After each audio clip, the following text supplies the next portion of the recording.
इस चुनाव में मेरी ये आखिरी सभा है।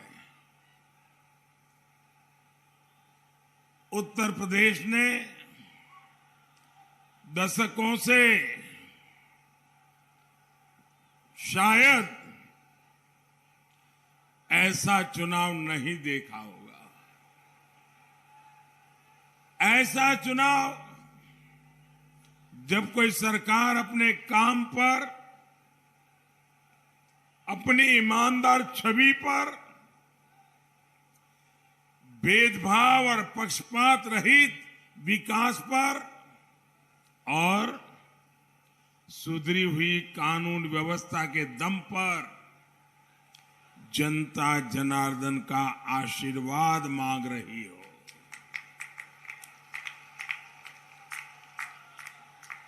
मुझे एक इंटरव्यू में मीडिया ने पूछा था, तब मैंने कहा था ये चुनाव प्रो इनकम्बेंसी चुनाव है और सबसे बड़ी बात, जनता भी खुद ही बाहर निकलकर इस सरकार की वापसी का झंडा बुलंद कर रही है। कोरोना से लेकर काशी तक, बांदा से लेकर बहराइच तक डबल इंजन की सरकार की ही हुंकार एक एक नागरिक कर रहा है। पूरा यूपी बिना बटे एकजुट होकर कह रहा है, आएगी तो भाजपा ही, आएंगे तो योगी ही।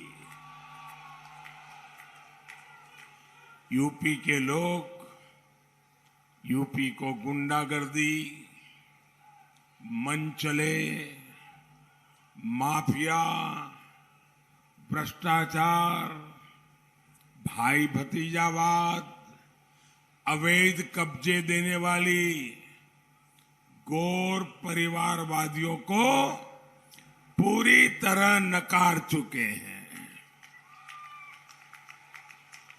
साथियों, आप मुझे बताइए, जो सिर्फ और सिर्फ अपना परिवार का भला करे, क्या ऐसे लोगों का आप साथ देंगे क्या?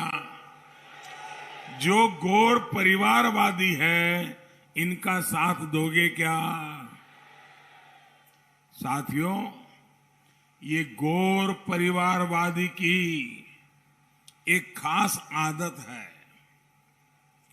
ये जो बोलते हैं वो करते नहीं, और जो नहीं बोलते वही करते हैं। अब मुझे बताइए, एक गौर परिवारवादियों ने कभी अपने घोषणा पत्र में लिखा था कि वो दंगे करवाएंगे?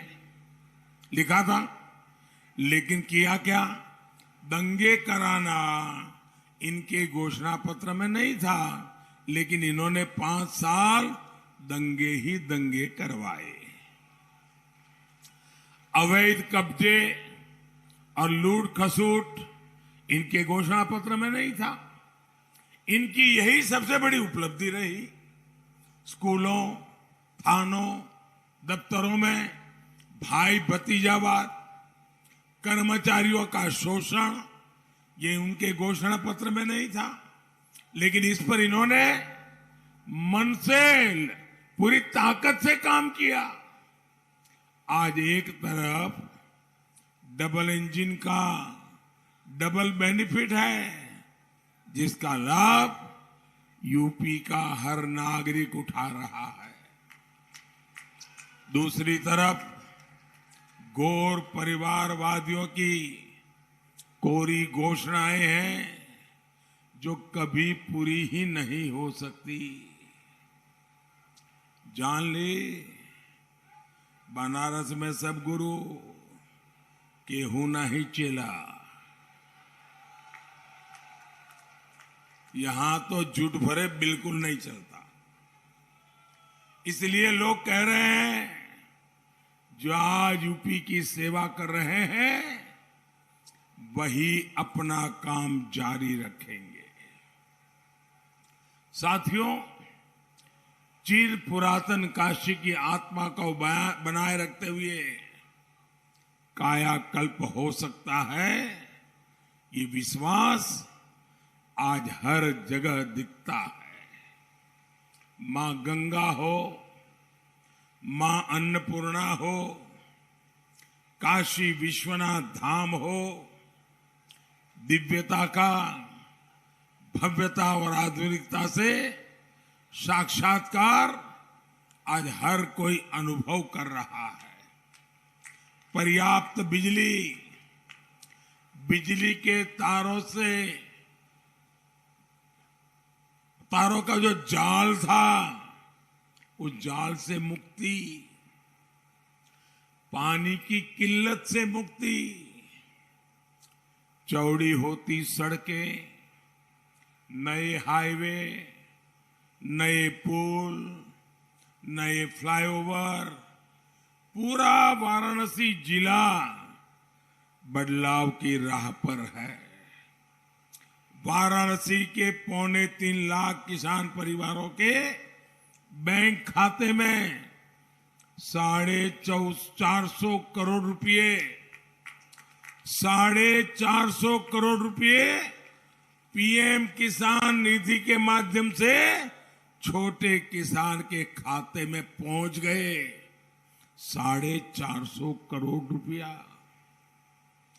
इसके अलावा rice research centre, cargo centre और नए डेयरी प्लांट से, नए गोवर्धन प्लांट से किसान और पशुपालकों की सुविधाएं भी बढ़ी हैं। किसान की लागत कम हो, मुनाफा अधिक हो, धरती मां और मां गंगा दोनों केमिकल से मुक्त हो, ऐसी प्राकृतिक खेती गंगा किनारे हो। इस पर 10 मार्च चुनाव नतीजे के बाद तेज गति से काम किया जाएगा। आधुनिक हस्तकला संकुल, बिना गारंटी के ऋण, आधुनिक मशीनें, ये बुनकरों, हस्तशिल्पियों को नई उम्मीद दे रहे हैं। आंख के इलाज से लेकर कैंसर जैसी गंभीर बीमारी का इलाज पहले मुंबई दिल्ली दौड़ना पड़ता था, आज काशी में हो रहा है भाइयों, काशी में हो रहा है। और ये इलाज भी आयुष्मान योजना की वजह से गरीबों के लिए मुफ्त है। यही तो विकास है जो आज दिखता है, और ये विकास बिना भेदभाव सबके लिए है। वाराणसी को देखकर पूरे पूर्वांचल में विकास का विश्वास पैदा हुआ है। भाई और बहनों, 21वीं सदी का ये तीसरा दशक पूरी दुनिया के लिए नई चुनौतियां, अभूतपूर्व संकट लेकर आया है। लेकिन भारत ने तय किया है कि इस अभूतपूर्व संकट को, इन चुनौतियों को हम अवसर में बदलेंगे। ये संकल्प सिर्फ मेरा नहीं है, सिर्फ सरकार का नहीं है, ये हिंदुस्तान के 130 करोड़ नागरिकों का है, आप सभी का है, पूरे उत्तर प्रदेश का है, पूरे देश का है। मुझे बहुत खुशी है कि बीते 7 सालों में राष्ट्रहित, भारत हित को सर्वोच्च प्राथमिकता देते हुए अनेक क्षेत्रों में अनेकविध काम हो रहे हैं। यही संकट काल में देश की ताकत बन रहा है। जिसका जितना सामर्थ्य है वो उसको राष्ट्रहित में समर्पित कर रहा है। आज अगर भारत के विरुद्ध कोई भी गलत बात होती है तो हर नागरिक एक सुर में उठ खड़ा होता है। इसलिए आज अगर कोई पंचायत के लिए भी वोट करता है तो राष्ट्रहित को देखकर वोट करता है। वो जानता है कि देश ताकतवर रहेगा तो गांव और बिरादरी के मुद्दे भी हल हो जाएंगे। यूपी के लोगों की इसी भावना को उत्तर प्रदेश चुनाव के हर चरण में मैंने खुद अनुभव किया है।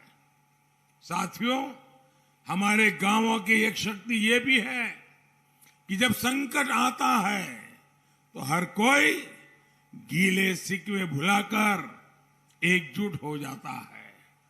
लेकिन देश के सामने कोई चुनौती आती है तो एक घोर परिवारवादी इसमें भी राजनीतिक हित ढूंढते रहते हैं।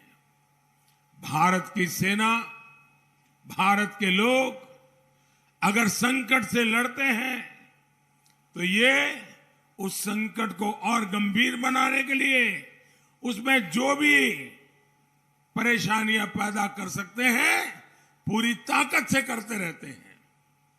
ये हमने कोरोना के दौरान भी देखा और आज यूक्रेन संकट के दौरान भी हम यही अनुभव कर रहे हैं। भाई और बहनों, अंध विरोध, निरंतर विरोध, घोर निराशा, नकारात्मकता, यही इनकी राजनीतिक विचारधारा बन चुकी है। वरना देखिए, भारत 2 साल से 80 करोड़ से अधिक गरीब, दलित, पिछड़े, आदिवासी मेरे इन परिवारजनों को मुफ्त राशन उपलब्ध करा रहा है।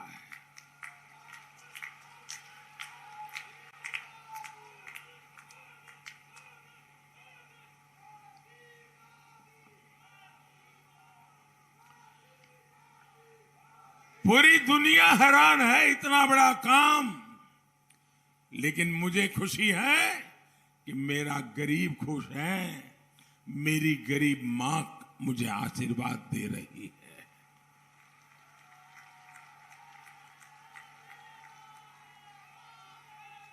इतना बड़ा कोरोना काल, अर्थव्यवस्था चरमरा जाना, दुनिया भर में संकट, गरीब परिवार की कौन सुनेगा? भाइयों बहनों, देश के खजाने पर कितना ही बोझ क्यों ना आ जाए, लाखों करोड़ रुपए क्यों न खर्च हो जाए, लेकिन मैंने तय किया था गरीब के घर में चूल्हा जलता रहना चाहिए। गरीब मां का बच्चा भूखा सोना नहीं चाहिए। और इसलिए 2 साल से हिंदुस्तान में आजादी के बाद कभी भी ऐसी सेवा नहीं हुई है जो सेवा करने का सौभाग्य आप सबने मुझे दिया है। लेकिन भाइयों बहनों, ये घोर परिवारवादी देश के इस सामर्थ्य को भी कमतर करने में जुटे हैं। दुनिया का कोई भी बड़े से बड़ा, समृद्ध से समृद्ध देश 100% कोरोना टीकाकरण, मुफ्त टीकाकरण के नजदीक भी नहीं पहुंचा है। कई देशों में टीकाकरण के विरोध में धरने प्रदर्शन चल रहे हैं। भारत का हर नागरिक शांति से मुफ्त टीका लगा रहा है। भाइयों बहनों, जरा हाथ ऊपर करके मुझे बताइए, आपका टीका लगा है? आप सबका टीका लगा है? अच्छा, मुझे बताइए, दुनिया में तो टीके लगाने के लिए हजारों रुपया खर्च होता है। आपको कोई खर्चा हुआ है क्या? टीका लगाने का कोई खर्चा हुआ है क्या? आपको एक पैसा भी देना पड़ा है क्या? आपके जेब से 1 रुपया निकालना पड़ा है क्या?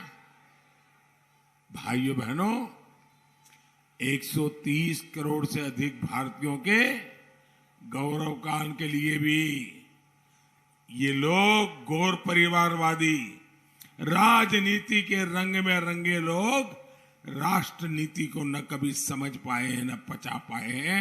इतना बड़ा काम, 130 करोड़ देशवासियों का इतना बड़ा सहयोग, टीकाकरण अभियान पूरी दुनिया में अद्भुत चला हो, लेकिन उनके मुंह से एक सही शब्द निकला है क्या? एक अच्छी बात निकली है क्या? अरे इसमें भाजपा कहां थी? ये तो सीधा सीधा गरीब के बच्चों को बचाने का काम था। क्या उसमें भी तुम्हें तकलीफ हो रही थी?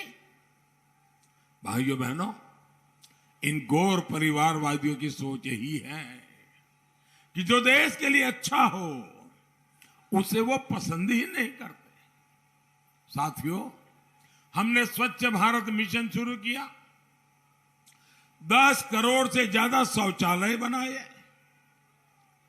इससे फायदा गांव की गरीब, दलित, पिछड़े परिवार की बहनों को सबसे अधिक हुआ। अब मुझे बताइए, और मैं तो उत्तर प्रदेश की माताओं का आभार मानूंगा, क्योंकि उत्तर प्रदेश की मां बहनों ने मुझे कहा कि शौचालय नहीं, ये तो इज्जत घर है, इज्जत घर।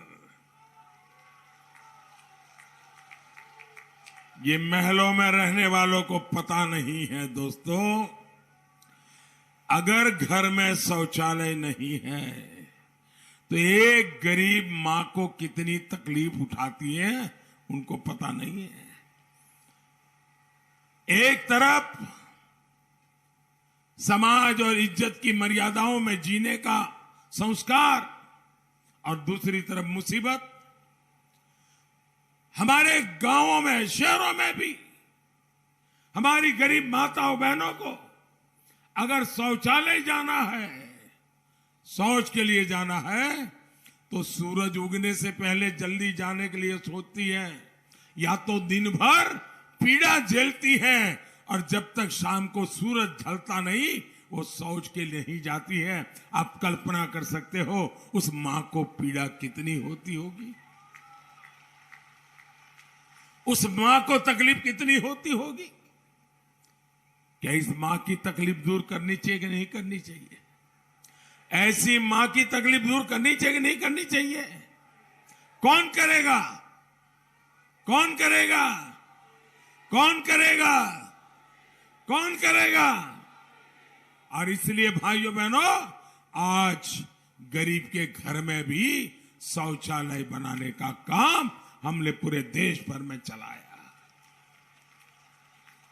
अब स्वच्छता बढ़ती है तो फायदा किसको होता है भाई? सबसे स्वच्छता बढ़ती है तो गांव में बीमारियां कम होती हैं, बीमारियां कम होती है तो गरीब का बच्चा बीमार होने से बचता है, गरीब का पैसा बचता है। पूरी दुनिया ने स्वच्छता अभियान के लिए भारत की तारीफ की, लेकिन आपने कभी भी इन गौर परिवारवादियों से एक बार भी सुना है कि हां स्वच्छता करनी चाहिए? सुना है क्या? सुना है क्या? अब मुझे बताइए, वो स्वच्छता की बात बता देते तो उनकी राजनीति में क्या खोट पड़ जाती? जो समाज के लिए अच्छा है वो उनको मंजूर नहीं है।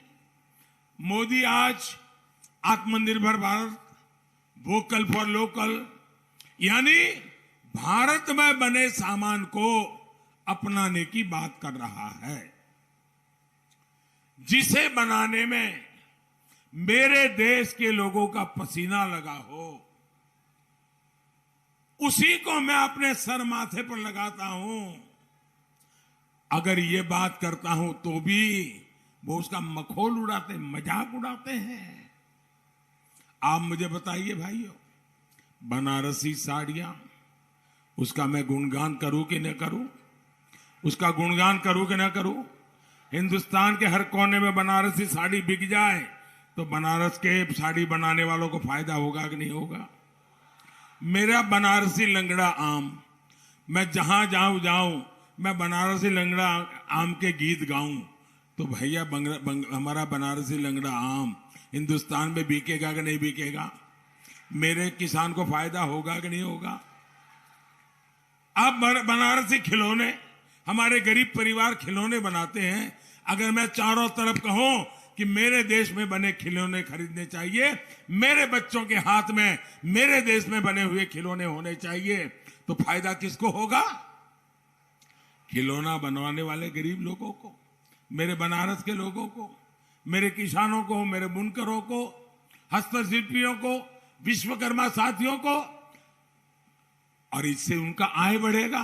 तो ये अच्छा काम है कि नहीं भैया? मुझे बताइए, काम अच्छा है कि नहीं है? ये हर किसी को करना चाहिए कि नहीं करना चाहिए? इसमें कोई राजनीति है क्या? इसमें भी उनको तकलीफ है।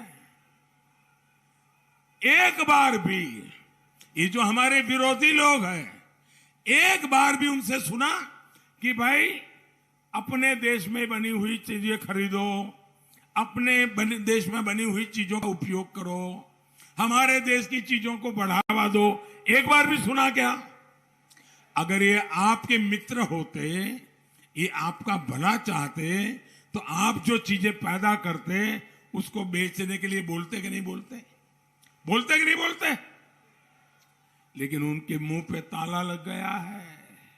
भाइयों बहनों, उनको तो यही लग रहा है कि जो काम मोदी करे, बस गौर परिवारवादी वोकल फॉर लोकल से भी चिढ़ते हैं।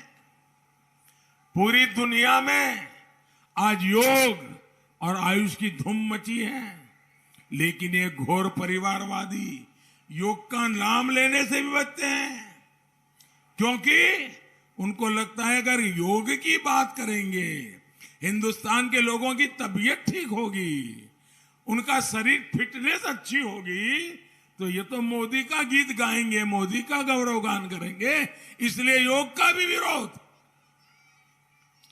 साथियों, कांग्रेस ने इससे भी आगे खादी, जो कांग्रेस की एक जमाने में पहचान हुआ करती थी, खादी का कुर्ता पहना मतलब लोग उसको नेताजी मानकर उसके घर में चक्कर काटते थे। खादी से जितना राजनीतिक फायदा उठाना चाहिए उन्होंने उठाया। लेकिन भाइयों बहनों, जो लोग खादी को भूल गए, खादी को छोड़ दिया, जो खादी गरीब माताओं बहनों को रोजी देती है, जो खादी गांव के अंदर रोजगार देती है, लेकिन मोदी ने उस खादी को अंतर्राष्ट्रीय ब्रांड बनाने का काम किया, तो उनको खादी बोलने में ही दिक्कत हो रही है।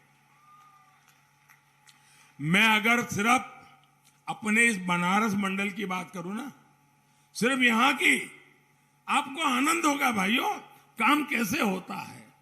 हमारे इस बनारस मंडल की बात करूं तो यहां 5 साल पहले, मैं सिर्फ यही की बात कर रहा हूं, 5 साल पहले करीब करीब 90 करोड़ रुपए की खादी की बिक्री होती थी एक साल में, 90 करोड़ की।